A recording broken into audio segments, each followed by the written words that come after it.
तर नमस्कार मित्रांनो, मी सर्पमित्र सायदास कुसळ. आपण निसर्गाच्या सानिध्यामध्ये अतिशय विषारी असा घोण साप सोडण्याकरिता आलेलो आहे, म्हणजे मुक्त करण्याकरिता.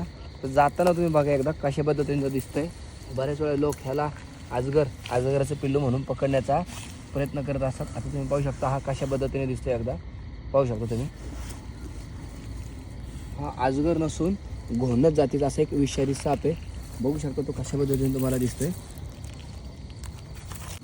अतिविषारी जातीचा घोणस साप, मराठीमध्ये घोणस, इंग्लिशमध्ये रसल स्वायपर. त्रिकोणी आकाराचं असं जाड मोठं डोकं, तोंडापासून शेपटीपर्यंत शंकरपाळीसारखे टिपके, त्याचबरोबर पोटाखालचा जो भाग आहे एकदम गोल गोल धब्ब्यांचा तुम्हाला दिसून येईल. हे पाहू शकता तुम्ही, हा पोटाखालचा भाग आहे, वरती लगेच गोल गोल धब्बे आहेत. त्याचबरोबर बघू शकता तुम्ही पूर्णपणे पिवळसर, आणि आता ह्याला निसर्गाची चाहूल लागलेली आहे. हळूहळू तो निसर्गाच्या सानिध्यामध्ये मुक्त होतो आहे.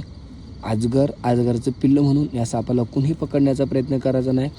त्याचबरोबर हा साप अंडे न घालता डायरेक्ट पिल्लांना जन्म देतो. त्याची जी अंडे आहेत हा तो पोटामध्येच उभवतो, आणि त्याच्यानंतर पावसाळ्यामध्ये पहिला पाऊस पडला जून महिन्यामध्ये की मग पिल्लांना जन्म देतो. बघू शकता तुम्ही ही जी झाडं आहेत, वाळलेली झाडं, आणि हा साप दिसून येत नाही. त्याच्यामुळं शेतकरी लोकांनी थोडीशी काळजी घ्या. अशा पद्धतीने निसर्गामध्ये मुक्त झालेला आहे. आपण त्याला अशा ठिकाणी सोडलेले आहे की जिथं सापाला कुठल्याही प्रकारचा त्रास नाही, आणि त्याचबरोबर मानवालाही कुठल्याही प्रकारचा याच्यापासून त्रास नाही. अशा एकदम जंगलामध्ये सोडलेले पाहू शकता तुम्ही.